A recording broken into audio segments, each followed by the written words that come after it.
নবীজির দিলের মধ্যে যা কিছু আছে ওই সমস্ত জিনিস সকলের আল্লাহ কবুল মঞ্জুর করিয়া নবীজির রাজি খুশি করিয়া দিবা। আল্লাহর নবী সাল্লাল্লাহু আলাইহি ওয়াসাল্লাম ফরমাইল, ইযাল্লা আরদা ওয়াহিদুম মিন উম্মতি ফিন্নার, ইযাল্লা আরদা ওয়াহিদুম মিন উম্মতি ফিন্নার।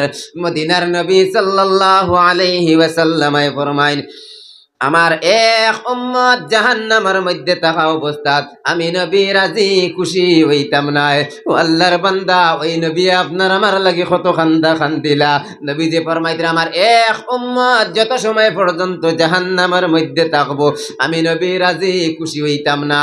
ও আল্লাহর বান্দা, নবী যে কোরআনে কারীমের মখসুস খাস খাস আয়াত হল তিলাওয়াত করিয়া আল্লাহর কাছে হাত বাড়াইলার কোন দয়ার মালিক, আল্লাহুম্মা উম্মতি, আল্লাহুম্মা উম্মতি, ও আল্লাহ আমার উম্মত, ও আল্লাহ আমার উম্মত, ও আল্লাহ আমার উম্মত। ও কথা কইয়া কইয়া নবী যে যারে যারে খান্দিতরা। ও মুসলমান, তোরা চিন্তা করিয়া দেখো কোন নবীর উম্মত আপনি আমি হইলাম। নবী যে খান্দিতরা ও সময় আল্লাহ তাবারাকা ওয়া তাআলা জিবরিল আলাইহিস সালাতু ওয়াস সালাম রে পাঠাইয়া দিলা, ও ফেরেশতা যাও যাও আমার বন্ধু কি তার লাগিয়া খান্দইল, আমার বন্ধুর চকুর পানি কোন কারণে পড়ে, কিন্তু আল্লাহ জানেন। তবু আল্লাহ ফেরেশতারে পাঠাইয়া দিয়া কইলা, যাও যাও আমার বন্ধু কি তার লাগিয়া খান্দইল খবর জানাও। ওই ফেরেশতা আয়া কইলা, ইয়া রাসূলুল্লাহ, ইয়া হাবিবাল্লাহ, আপনি কোন কারণে খান্দিতরা, আপনার চকুর পানি কোন কারণে পড়ে? ওই সময় নবীজি জানাইল, ফেরেশতা আমি খান্দিয়ার আমার উম্মতকলের গুনারে আল্লাহ মাফ করিয়া দিতা, আমি খান্দিয়ার আমার উম্মতকলের গুনারে আল্লাহ মাফ করিয়া দিতা। ও ফেরেশতা যাও যাও আমার আল্লাহর কাছে গিয়া কইও আমার উম্মতকলরে আমার আল্লাহ মাফ করিয়া দিতা। আল্লাহ ওই আয়াতরে নাজিল করিয়া দিলা, ওয়ালা সাউফা ইউতিকা রাব্বুকা ফাতারদা। হে মুহাম্মদ, চিন্তার কোনো কারণ নাই। হে বন্ধু, আপনার চিন্তার কোনো কারণ নাই। আমি আপনার এমন কিছু দান করমু, অর্থাৎ আপনার উম্মতকলরে মাফ করিয়া দিয়া ফাতারদা, আমি আল্লাহ আপনারে রাজি খুশি করিয়া দিমু। সুবহানাল্লাহ। এই সূরার মধ্যে আল্লাহ নবীদের উপরে তিনটা নিয়ামত দান কতরা। এক নম্বর ইনাম, আলাম ইয়াজিদকা ইয়াতীমান ফাআওয়া। আল্লাহ জানাই দিতরা, হে বন্ধু মুহাম্মদ, আপনার তো এতিম অবস্থার মধ্যে পাইলাম, আমি আল্লাহ আপনার ঠিকানা দিয়া দিলাম। দু জাহানের বাদশাহ সরকার দু আলম সাল্লাল্লাহু আলাইহি ওয়াসাল্লাম দুনিয়ার জমিনে জন্মগ্রহণ করার আগে মায়ের গর্ভের মধ্যে থাকা অবস্থাত নবীজির আব্বা জান দুনিয়ার জমিন থেকে বিদায় হয়ে গেলা। ওই বাজারের মধ্যে খাজুর আনবার লাগিয়া গেলা, ওই জায়গার মধ্যে নবীজির আব্বা জান ইন্তেকাল হয়ে গেলা। নবীজি এতিম হালত দুনিয়ার জমিনের মধ্যে আইলা। আল্লাহ জানাই দিতরা, আলাম ইয়াজিদকা ইয়াতীমান ফাআওয়া। নবীজি এতিম অবস্থা তাইলা, যেই সময় নবীজির বয়স 6 বছর হইল।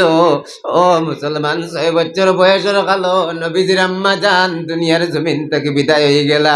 নবীজি এতিম, নবীজির মা নাই, নবীজির বাবা নাই, ওইভাবে এতিম হালতের মধ্যে আসলা। আল্লাহ জানাইয়া দিতরা, হে বন্ধু, হে মুহাম্মদ, আমি আপনার এতিম অবস্থাত পাইলাম, তারপরে আমি আল্লাহ আপনার ঠিকানা দিলাম। আলাম ইয়াজিদকা ইয়াতীমান ফাআওয়া। আল্লাহ কিলা ঠিকানা দিলা? নবীজির দাদা আব্দুল মুত্তালিব, নবীজির চাচা আবু তালিব মারিফুল কোরআনের মধ্যে লিখিতরা, নবীজির দাদা আর নবীজির চাচা দুজনের দিলের মধ্যে আল্লাহ এমন মহব্বত পয়দা করিয়া দিলা, তান্তানের দিলের মধ্যে এমন মহব্বত আইল, তান্তানের আওলাদ হল তাকিয়াও নবীজির বেশি মহব্বত করিয়া গেলা। সুবহানাল্লাহ। আলাম ইয়াজিদকা ইয়াতীমান ফাআওয়া, 1 নম্বর নিয়ামত। 2 নম্বর, ওয়াজাদাকা দাল্লান ফাহাদা। আল্লাহ জানাই দিতরা, হে বন্ধু, হে মুহাম্মদ, আমি আপনারে তো বেখবর অবস্থার মধ্যে পাইলাম, আমি আল্লাহ আপনারে রাহনুমাই দিয়া দিলাম। অর্থাৎ নবীদের যেই সময় 40 বছর বয়সের আগে, অর্থাৎ কোরআনে কারীম নাজিল হওয়ার আগে, ওই 40 বছর পর্যন্ত নবীজি শরীয়তের হুকুম আহকামাত সম্পর্কে বেখবর আসলা। আল্লাহ কোরআন দিলা, নবুয়তি দান করলা। আল্লাহ কইতরা, আপনি তো বেখবর অবস্থার মধ্যে আসলা, আমি আল্লাহ আপনারে কোরআন দিয়া রাহনুমাই করিয়া দিলাম। ওয়া ওয়াজাদাকা দাল্লান ফাহাদা। 3 নম্বরে নিয়ামত, ওয়া ওয়াজাদাকা আইলান ফাআগনা। 3 নম্বরে নিয়ামত, আল্লাহর নবী সাল্লাল্লাহু আলাইহি ওয়াসাল্লাম রে আল্লাহ 3 নম্বরে নিয়ামত দান খতরা। কিতা নিয়ামত? হে নবী, আপনি তো নাদার অবস্থার মধ্যে আসলা, আমি আল্লাহ আপনারে মালদার বানাইয়া দিলাম। কেমন মালদার? নবীজির আব্বা জানে তেমন কোন দৌলত দুনিয়ার জমিনে তৈয়া গেছেন না। নবীজি এতিম, আম্মা নাই, আব্বা নাই, দাদা নবীজির পালন পোষণ করলা, চাচায় নবীজির পালন পোষণ করলা। কিন্তু যেই সময় খাদিজাতুল কুবরা রাদিয়াল্লাহু তাআলা আনহা ধনী মহিলা আসলা, খাদিজাতুল কুবরা রাদিয়াল্লাহু তাআলা আনহা নবীজির আখলাক চরিত্র ব্যবহার দেখিয়া খাদিজাতুল কুবরা কিছু পয়সা সমজাইয়া দিয়া ওই তিজারতের উদ্দেশ্যে নবীজিরে পাঠাইয়া দিলা। লম্বা ওয়াকিয়া। ওই তিজারতের মধ্যে এমন ব্যবসা হইল, ওই তিজারতের মধ্যে এমন মুনাফা হইল। তারপরে খাদিজাতুল কুবরা রাদিয়াল্লাহু তাআলা আনহা যেই সময় তার বয়স 40 বছর হইল, নবীজির বয়স 25 বছর, ওই সময় খানো খাদিজাতুল কুবরা রাদিয়াল্লাহু তাআলা আনহা নিকাহের প্রস্তাব দিলা। সুবহানাল্লাহ। নবীজির লগে নিকাহ হইল। নিকাহের পরে খাদিজাতুল কুবরা রাদিয়াল্লাহু তাআলা আনহা তান টাকা পয়সা সব কিছু নবীজির কাছে সুপুর্দ করিয়া দিলা। ওই খাদিজা কেমন মহিলা? খাদিজাতুল কুবরা রাদিয়াল্লাহু তাআলা আনহা সর্বাবস্থায় নবীজির লগে আসলা। নবীজির উপরে কোরআনে কারীমের ওহী নাযিল হইতো। নবীজি খান্দিতার কইতো, দয়ার মালিক, আল্লাহ চতুর্দিকে দুশমন দাঁড়াই গেলা, আমি কোরআনের হুকুম আহকামাত খার কাছে পৌঁছাইতাম। খাদিজাতুল কুবরা নবীজির খান্দা দেখিয়া কইতা, খাদিজাতুল কুবরা রাদিয়াল্লাহু তাআলা আনহা নবীজির খান্দা দেখিয়া দারোগিয়া কইতা, আমি জানি আপনি এতিম, আপনার মা নাই, আপনার বাবা নাই, আপনারে আমি এতিম হালতের মধ্যে আইয়া পাইছি। আমি 2 জন স্বামীর ঘর করিয়া 3 নম্বরে আপনার ঘরের মধ্যে আইছি। ও প্রিয়তম স্বামী, আমি জানি আপনার কেউ নাই। গোটা আরবের জমিনে যদি কোনো মহিলা ইসলাম ধর্মরে কবুল করে না, আমি খাদিজায় সর্বপ্রথম মহিলা সকলের মধ্যে ইসলাম ধর্ম গ্রহণ করলাম। সুবহানাল্লাহ। আল্লাহ জানাই দিতরা, ওয়া ওয়াজাদাকা আইলান ফাআগনা। তারপরে ওই সূরার মধ্যে আল্লাহ নবীজির 3টা আদেশ কতরা, ফাআম্মাল ইয়াতীমা ফালা তাকহার। আল্লাহ 1 নম্বরে আদেশ কতরা, হে বন্ধু মুহাম্মদ, এতিমরে কোনোদিন ঝিড়কি দিও না, এতিমরে ধমকি দিও না। যেই ঘরের মধ্যে এতিম বাচ্চা থাকে, নবীজি ফরমায় ওই ঘর সবথেকে বেশি ভালো যেই ঘরে একটা এতিম বাচ্চা আছে আর ওই ঘরের মানুষ ওই বাচ্চার দেখভাল করে, লালন পালন করে। আল্লাহর নবী সাল্লাল্লাহু আলাইহি ওয়াসাল্লাম রে আল্লাহ 1 নম্বরে আদেশ কতরা, ফাআম্মাল ইয়াতীমা ফালা তাকহার। এতিমরে ঝিড়কি দিও না, এতিমরে ধমকি দিও না। 2 নম্বরে, ওয়া আম্মাস সাইলা ফালা তানহার। ওই সাইল সওয়াল করনে वाला ভিখারি ফকির, ওই ফকির দে কোনদিন ঘুরাইয়া দিও না।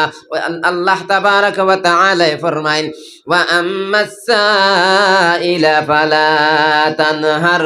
হে বন্ধু, হে মুহাম্মদ, হে নবী, ওই সাইল কোনো সময় ঝিড়কি দিয়া ঘুরাইয়া দিও না। 3 নম্বরে, ওয়া আম্মা বিনিআমাতি রাব্বিকা ফাহাদ্দিস। হে নবী, আপনার পরওয়ারদিগারে আপনার যেগুলা নিয়ামত দান করছেন, ওই নিয়ামত গুলারে আপনি বয়ান করতে তখন সুবহানাল্লাহ। এই সূরার মধ্যে আল্লাহ 2টা জিনিস 1 নম্বরে ফরমাইন, হে নবী, আমি আপনার এতিম পাইয়া আপনার ঠিকানা দিলাম। তারপরে আল্লাহ আদেশ কতরা, 1 নম্বরে আল্লাহ নিয়ামত জানাইতরা, আমি আপনার এতিম পাইয়া ঠিকানা দিলাম। 2 নম্বরে তারপরে আল্লাহ আদেশ কতরা, হে নবী, আপনি এতিমরে ঝিড়কি দিও না, এতিমরে ধমকি দিও না। ও বান্দা, ও মুসলমান জাতিরা, ওই এতিম কেমন দৌলত, কেমন জিনিস। আল্লাহর নবী সাল্লাল্লাহু আলাইহি ওয়াসাল্লাম একদিন ঈদের দিন রাস্তা দিয়া হাঁটিয়া যাইতরা, ঈদগার মধ্যে যাওয়ার লাগিয়া মদিনার নবী সাল্লাল্লাহু আলাইহি ওয়াসাল্লামে রাস্তার মধ্যে গিয়া দেখলা ছোট ছোট বাচ্চাই নকলে সুন্দর সুন্দর কাপড় লাগাইয়া, ওই ঈদের দিন সুন্দর কাপড় লাগাইয়া খেলার মাঠের মধ্যে বাচ্চাগুলায় খেলাধুলা খতরা। ওই বাচ্চা তোরে দাঁড়ে দি নবীজি সামান্য সামনে গেলা, গিয়া দেখুন একটা বাচ্চা ছিঁড়া কাপড় লাগাইল, পরনের মধ্যে তেমন সুন্দর কোনো কাপড় নাই। ওই বাচ্চাটা নিরিবিলি অবস্থাতে এক জায়গার মধ্যে বইয়া ওই বাচ্চায় যারা যারা খান্দের চিন্তার মধ্যে পড়ি রইছে। কিন্তু বাকি হুরুতা অকলে সুন্দর সুন্দর কাপড় লাগাইয়া ওই খেলার মাঠের মধ্যে খেলাধুলা কতরা। ওই বাচ্চাটা একলা নিরিবিলি অবস্থা ওই জায়গার মধ্যে বই রইছে। দু জাহানের বাদশাহ সরকার দু আলম সাল্লাল্লাহু আলাইহি ওয়াসাল্লাম ওই বাচ্চার দ্বারা গিয়া কইলা, জাদুরে সারা হুরুতা খেলাধুলা করেন, তুমি একলা এই জায়গার মধ্যে কেতার লাগে বই রইলাই। ওই সময় বাচ্চায় উঠিয়া কইল, ইয়া রাসূলুল্লাহ, আমি এতিম, আমার মা নাই, আমার বাবা নাই।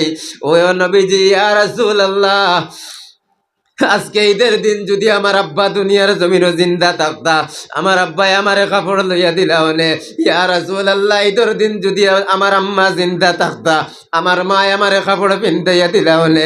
ইয়া রাসূলুল্লাহ, আজকে ঈদের দিন আমার মা নাই, আমার বাবা নাই, আমার শরীরে সুন্দর কোনো কাপড় নাই। ওই সুন্দর কাপড় লাগাইয়া বাচ্চাগুলা খেলাধুলা কতরা, কিন্তু আমার কাপড় নাই, আমি ওই বাচ্চাগুলার দ্বারা যাই না। ইয়া রাসূলুল্লাহ, আমি একলা নিরিবিলি অবস্থার মধ্যে বুয়াত আছি।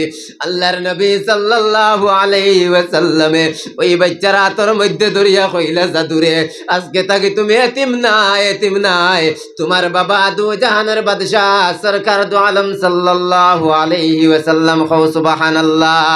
নবীজি ওই বাচ্চার হাতের মধ্যে ধরিয়া বাড়ির মধ্যে লইয়া গেলা। বাড়ির মধ্যে গিয়া ওই বাচ্চারে গোসল করানি লইয়া নবীজি ওই বাচ্চার চুল মুবারক চুল রে আশ্রিয়া দিয়া নবীজি চাদর মুবারক রে কাটিয়া নবীজির এখন চাদর আসলো। ওই চাদর দে দুই টুকরা করিয়া এক টুকরা বাচ্চারে বিন্দাইয়া আর এক টুকরা বাচ্চারে উড়াইয়া ওই বাচ্চার সামনে নবীজি সামান্য ঝুঁকিয়া কইলা, জাদুরে তুমি জমিনও আটিও না, তোমার জায়গা মুহাম্মদের খান্দর মধ্যে। কও সুবহানাল্লাহ। ওই বাচ্চার সামনে নবীজি সামান্য ঝুঁকিয়া ওই বাচ্চার খান মুবারকের মধ্যে উঠাইয়া রাস্তা দিয়ে আবার রওনা দিলা। ওই খেলার মাঠের বাচ্চা গুলাই দেখিয়া কইলা, আহারে সামান্য আগে যে বাচ্চা ছিল এতিম, সামান্য পরে ওই বাচ্চা দু জাহানের বাদশার খান্দর মধ্যে। কথা হুরুতা হলে কইতরা, যদি আমরা আম্মা আব্বা আজকে থাকতা না, আমরাও এতিম হইতাম, তাহলে আমরাও আখিরি জামানার নবীর সন্তান হয়ে গেলাম। মানে কও সুবহানাল্লাহ।